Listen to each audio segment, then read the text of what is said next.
Right, నేడు మహిళా దినోత్సవం సందర్భంగా ధర్నా చౌక్లో మహిళలకి అన్యాయం జరుగుతుంది. ఉద్యోగ నియామక విషయంలో జియో నెంబర్ 3ని తీసుకొచ్చి ఇలా రాష్ట్ర వ్యాప్తంగా దేశవ్యాప్తంగా మహిళలందరికీ కూడా అన్యాయం చేస్తూ ఉన్నారు ప్రభుత్వం అని చెప్పి కూడా ఎమ్మెల్సీ కవిత గారి ఆధ్వర్యంలో ఇలా ధర్నా నిర్వహించడం జరిగింది.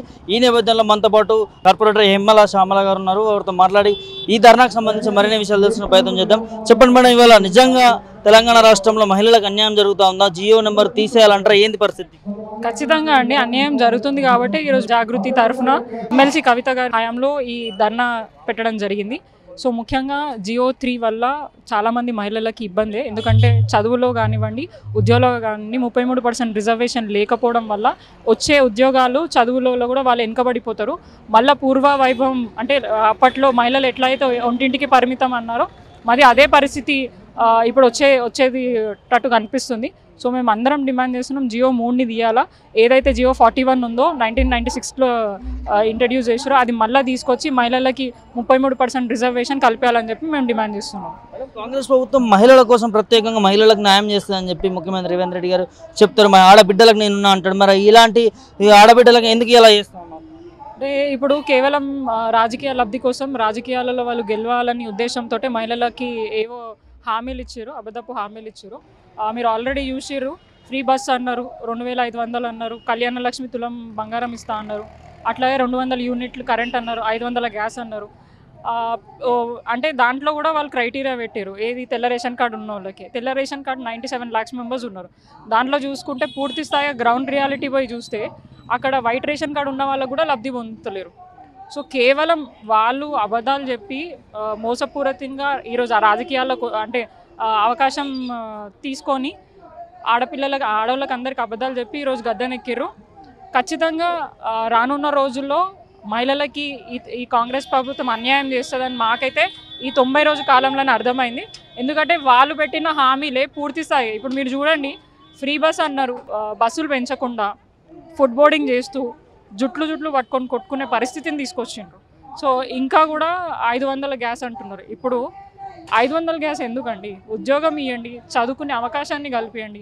అప్పుడే కదా మహిళలు ఉన్నత స్థాయికి పోతారు, మంచిగా చదువుకుంటారు. ఇప్పుడు ఈ 33% అనేది ఇంప్లిమెంట్ కాకపోతే అప్పట్లో ఏదైతే 10వ తరగతి దాకా చదువుకోగానే పెళ్లి చేయడం, ఆ పరిస్థితి మళ్ళీ కనిపించేటట్టుంది. సో ఖచ్చితంగా ఈ జియో 3ని రద్దు చేసి 33% రిజర్వేషన్ ఏదైతే మహిళలకు ఉద్యోగంలో కల్పించాలని మేము డిమాండ్ చేస్తున్నాం, అది ఖచ్చితంగా ఇంప్లిమెంట్ చేయాలని ఈ ధర్నా ద్వారా మేము కాంగ్రెస్ గవర్నమెంట్కి రిక్వెస్ట్ చేస్తున్నాం. మేడం, ఏదైతే కాంగ్రెస్ ప్రభుత్వం ఏర్పడిన తర్వాత 10 ఏళ్లలో చేయలేని పాలన మేము చేస్తా ఉన్నాను గొప్పగా చెప్పుకుంటా ఉంది, జబ్బాలు దర్చుకుంటా ఉంది. దీనిపైన మీరు ఏం చెప్తారు? అంటే అదే 10 ఏళ్లలో వాళ్ళ అధికారంలో లేరు. ఇప్పుడు ఆ ఫ్రస్ట్రేషన్ అంతా ఇప్పుడు వచ్చారు కాబట్టి తీర్చుకుంటున్నారు. అధికారంలోకి వచ్చినాం అయిపోయింది, ఇక మమ్మల్ని ఎవరు అడిగేటోళ్ళు లేరు అన్న ఇదిలో ఉన్నారు. వాళ్ళు చెప్పిన 100 days ఏదైతే పూర్తయితే ఖచ్చితంగా ప్రజలు తిరగబడతారు. మేము కాదు, ఒక పార్టీగా కాదు, ప్రజలకి అందరూ గమనిస్తారు. ఎందుకంటే వాళ్ళే స్వయంగా చెప్పారు, December 3వ తారీఖు మేము అధికారంలోకి వస్తాం, వచ్చి మేము ఖచ్చితంగా రైతులకి న్యాయం చేస్తాం, అట్లనే మహిళలందరికీ న్యాయం చేస్తామని అంటారు. 100 days టైం ఇవ్వండి మాకని అన్నారు. ఈ 100 days టైం ఇప్పుడు అయిపోతుంది, ఇంకో 10 రోజుల్లో. అయిపోయిన తర్వాత ఖచ్చితంగా ప్రజలందరూ వారిని ఖచ్చితంగా క్వశ్చన్ చేస్తారు. ఎందుకంటే ఇప్పుడు నువ్వు ఏ ప్రజలైనా కూడా లాస్ట్ ఉన్న ప్రభుత్వం కంటే ఇంకా మంచి చేయాలన్న ఆ భావనతోనే మిమ్మల్ని ఎన్నుకున్నారు. కానీ అవిటిని కూడా ఈ 90 రోజుల కాలంలో వాళ్ళని ఇబ్బంది పెట్టే కార్యక్రమం వాళ్ళు తీసుకొచ్చారు. ఖచ్చితంగా ప్రజలే వాళ్ళకి బుద్ధి చెప్తారని నేను భావిస్తున్నాను. ఇచ్చే పథకాలు కూడా గత ప్రభుత్వం ఇంప్లిమెంట్ చేయాలని చేస్తూ ఉన్నారు. మేడం, ఓవరాల్గా గత ప్రభుత్వం చేయాలని చేసినామని చెప్పుకుంటా ఉన్నారు కదా, నిజంగా కేసీఆర్ ఉన్నప్పుడు తెలంగాణ ప్రభుత్వంలో అభివృద్ధి కాలేదంటారా? ఇప్పుడు నేను ఒక క్లియర్గా చెప్తానండి, మహిళల గురించి ఇంతగానం చెప్తున్నారు కదా, నేను రీసెంట్గా ఒకటి విన్నాను.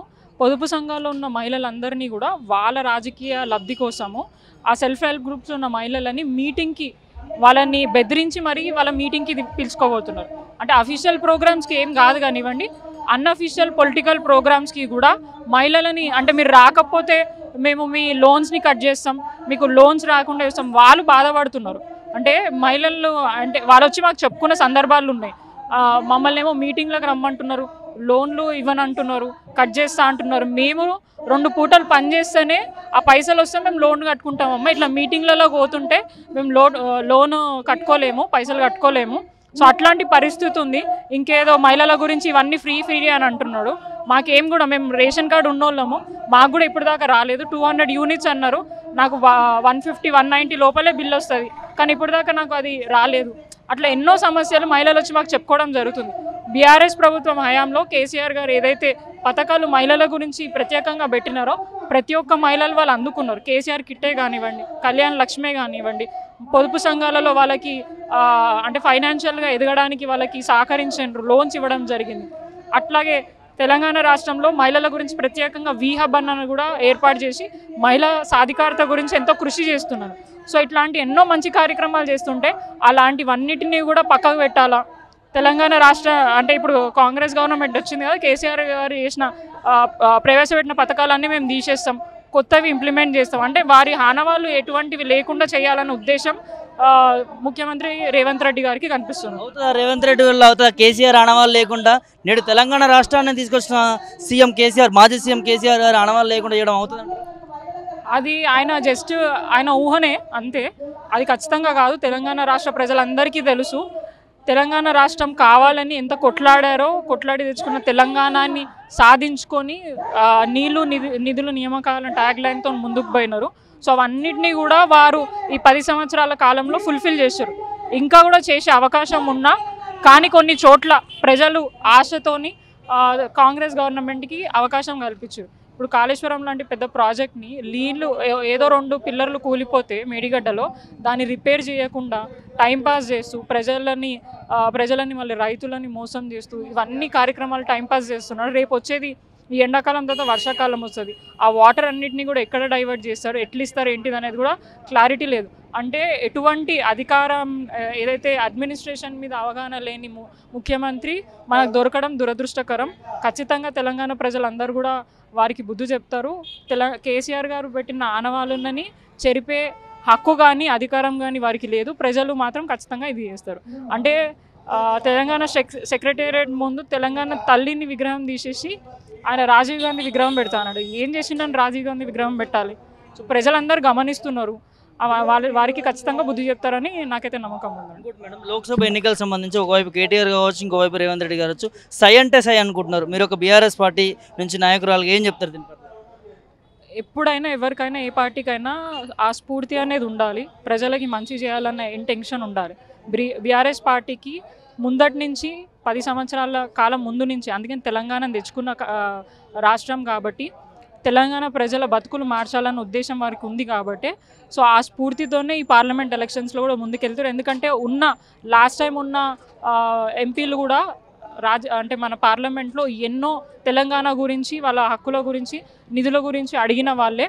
ఇప్పుడు కూడా నెక్స్ట్ కూడా మనకి గెలిపించుకుంటే ఖచ్చితంగా రేపు పార్లమెంట్లో మళ్ళీ క్వశ్చన్ చేసేది బీఆర్ఎస్ పార్టీ వాళ్ళే. కాంగ్రెస్ వాళ్ళు క్వశ్చన్ చేయరు, బీజేపీ వాళ్ళు క్వశ్చన్ చేయరు. ఎందుకంటే అధికారంలో అక్కడ వాళ్ళు ఉంటారు, సెంట్రల్లో మేము ఉంటారు కాబట్టి మమ్మల్ని అడిగేటోళ్ళు ఎవరు లేరని చెప్పేసి భావనలో ఉన్నారు.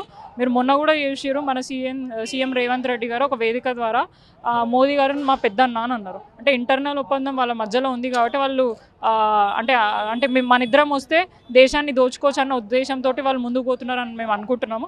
ఖచ్చితంగా వాళ్ళ గిట్ట సెంట్రల్లో ఉండి మళ్ళీ ఇక్కడ రాష్ట్రాలలో ఉంటే తెలంగాణ రాష్ట్ర ప్రజలకి అన్యాయమే జరుగుతుంది, లాభం అయితే జరగదు. ప్రజలందరూ కూడా గమనించి వచ్చే పార్లమెంట్ ఎలక్షన్స్లో మీకు మంచి చేసే ప్రభుత్వంని అంటే మీ హక్కుల గురించి పోరాడే వ్యక్తులనే ఎన్నుకోవాలని కోరుకుంటున్నాను. Thank you.